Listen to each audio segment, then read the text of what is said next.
Dzień rozpocznie się niezwykle słonecznie i pogodnie. W całym kraju niemalże bezchmurne niebo. Drobne opady deszczu wystąpią w okolicach Rzeszowa i Białegostoku.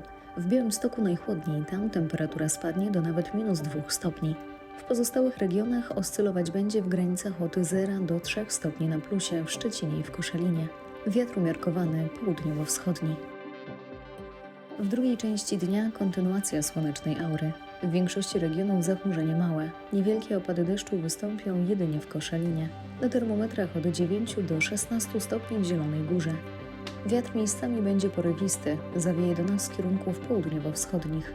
Na barometrach 1010 hektopaskali. Ciśnienie będzie spadać. Warunki biometeo na ogół korzystne.